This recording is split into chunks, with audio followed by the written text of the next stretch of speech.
بسم اللہ الرحمن الرحیم باب ما جاء فی عاشوراء ای یوم ہوا۔ اب پچھلے باب میں ہم تھوڑی وضاحت کر چکے تھے۔ اس باب کے اندر مسئلہ یہ ہے کہ جب فتح مکہ ہوا تو حضور پاک علیہ السلام نے اپنے چچا حضرت عباس رضی اللہ تعالیٰ عنہ کو زمزم کے کنویں کا نگران بنایا کہ آپ زمزم کا پانی حاجیوں کو پلائیں۔ ان کے بعد یہ وراثتاً یہ خدمت جو تھی ان کی اولاد میں منتقل ہوئی۔ تو حضرت حکم رحمۃ اللہ علیہ کہتے ہیں کہ میں زمزم کے کنویں کے پاس آیا جبکہ حضرت عبداللہ بن عباس یعنی حضرت عبداللہ رضی اللہ تعالیٰ عنہ جو ہیں وہ اپنی چادر سے ٹیک لگا کر بیٹھے ہوئے تھے۔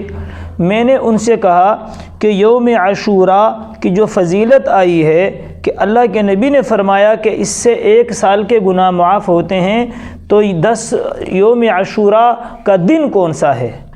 تو انہوں نے فرمایا کہ شروع سے جب محرم کا مہینہ شروع ہو تو دن گننا شروع کر دو، اور جب 9 دن پورے ہو جائیں تو روزہ رکھو۔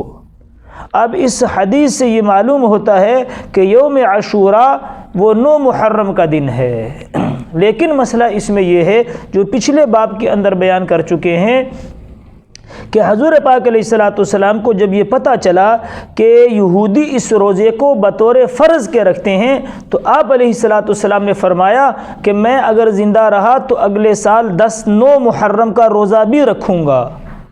یعنی آپ نے بالفعل روزہ نہیں رکھا، لیکن جب آپ نے کہہ دیا کہ میں اگلے محرم تک زندہ رہا تو 9 محرم کا بھی رکھوں گا، بالقوہ آپ نے روزہ رکھا۔ تو حضرت عبداللہ بن عباس رضی اللہ عنہ یہ کہہ رہے ہیں کہ حضور نے بالفعل تو نہیں رکھا، لیکن بالقوہ جب آپ نے ارادہ کر لیا تو گویا آپ نے رکھ لیا۔ جب حضور علیہ السلام نے ارادہ کر لیا تو گویا آپ نے رکھ لیا۔ یعنی حضرت عبداللہ رضی اللہ عنہ بالقوہ رکھنے کی بات کر رہے ہیں کہ 9 محرم کا۔ حالانکہ یہ بات سب کے یہاں تمام محدثین صحابہ کے یہاں یہ ہے کہ یوم عاشوراء وہ 10 محرم کا دن ہے، 9 محرم نہیں ہے۔ لیکن پیچھے باب آیا تھا کہ حضور علیہ السلام نے خواہش ظاہر کی تھی کہ اگر میں اگلے سال زندہ رہا تو میں 9 محرم کا روزہ کیا کروں گا؟ رکھوں گا۔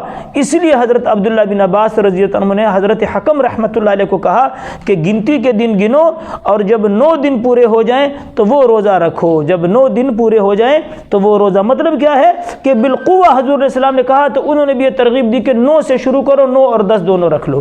جیسے کہ ہم نے ابھی عرض کیا کہ صرف 10 محرم کا روزہ نہ رکھیں کیونکہ یہودی بھی رکھتے ہیں، ان کے ساتھ مشابہت سے بچنے کے لیے یا تو 9-10 رکھ لیں یا 10-11 رکھ لیں، یا 9-10 رکھ لیں یا 11-10 رکھ لیں۔ اس باب کے اندر اسی بات کی وضاحت ہے۔